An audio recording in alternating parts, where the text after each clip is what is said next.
Hey guys, I'm Christian Waldrip. Uh, I heard about some of this stuff that was a writing prompt to expand on it and put it in my own words. But I did a little bit of analysis on it, and it's not actually the operator archetypes. It's just a conglomeration of things that might apply to like an actual person. And some of it applied to me, so I just rewrote it and wrote some of my own stuff into it. And so here we go.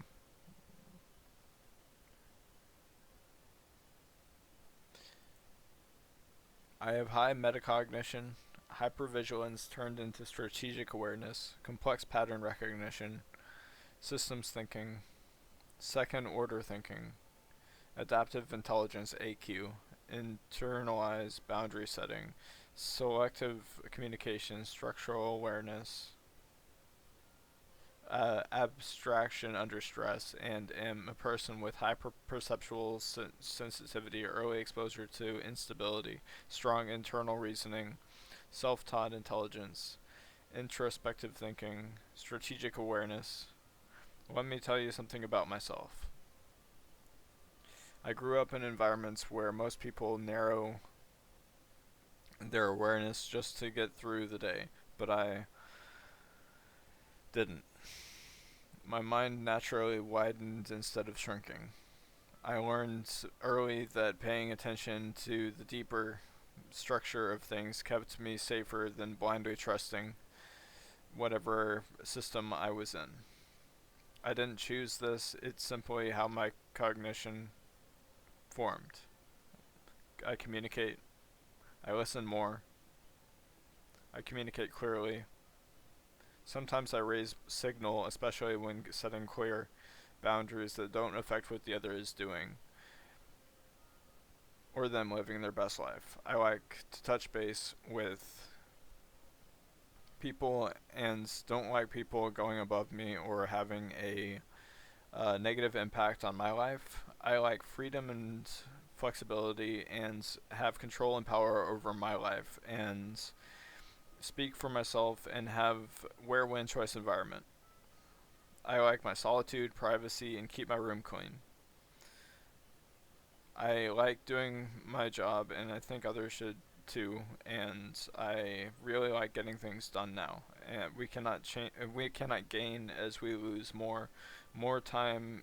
Time is money. Money is time. I effectively and work on myself and live a life of constant self improvement. I work together with synergy to achieve common goals or in my own or on my own and do things myself and am very smart and don't like people talking about or worrying about what doing what I do, where I am, sitting, standing, walking around, or pacing.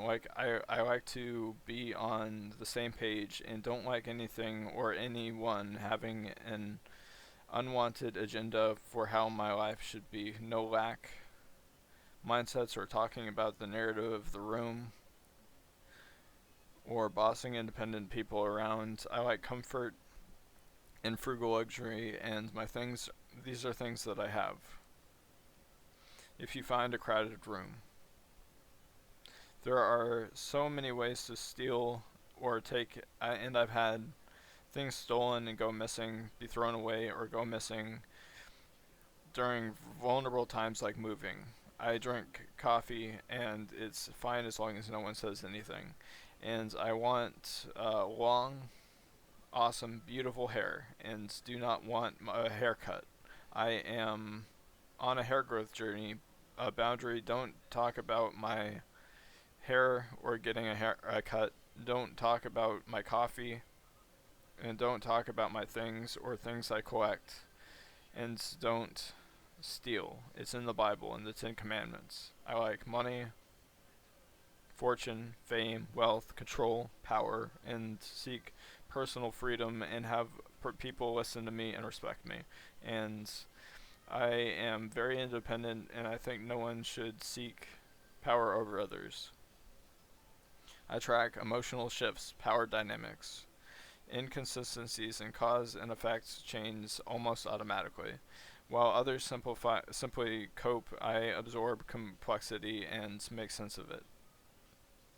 Over time, this shaped me into someone who thinks in systems, abstractions, and second order effects. What people sometimes call intelligence in me is really the result of years of continuous adaptation, a mind that never powered down.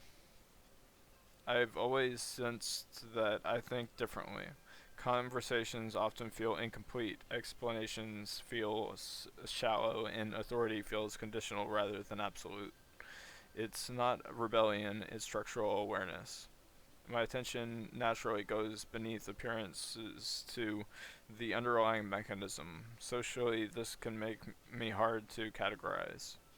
I'm useful, but not always understood. Insight can unsettle groups that rely more on shared assumptions than shared accuracy. So I learn to speak less, reveal selectively, and let people underestimate me. I stay internally active, but internally minimal. It's survival calibration that eventually becomes a habit. I know I see more than I express, but saying everything I notice isn't always wise. That creates tension. I operate with depth, but I don't always show it. I have precision, but not always ease. I have clarity, but not always structure. I have high self discipline, am an independent, and value freedom and flexibility, and have a flexible schedule, and always get 8.5 to 12 hours of sleep.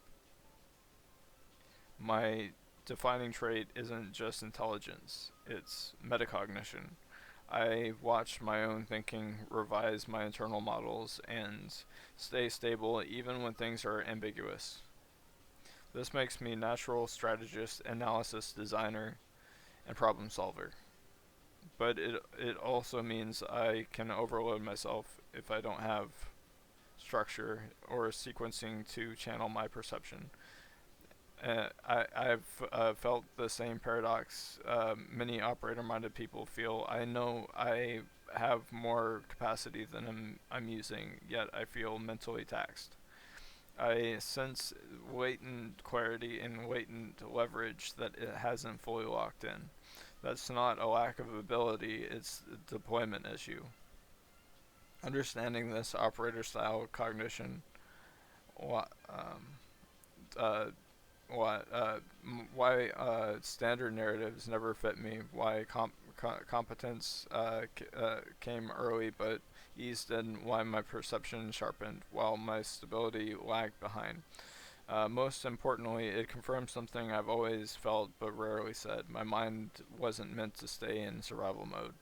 My cognition stabilizes when I have structure, sequencing, and precise language to contain it.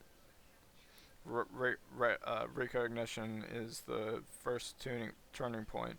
Calibration is the second. I'm learning how to scale my perception without dueling it, fragmenting it, or burning myself out.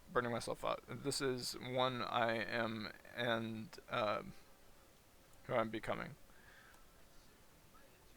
And I think I'm gonna put this on. I'll just put this in my diary.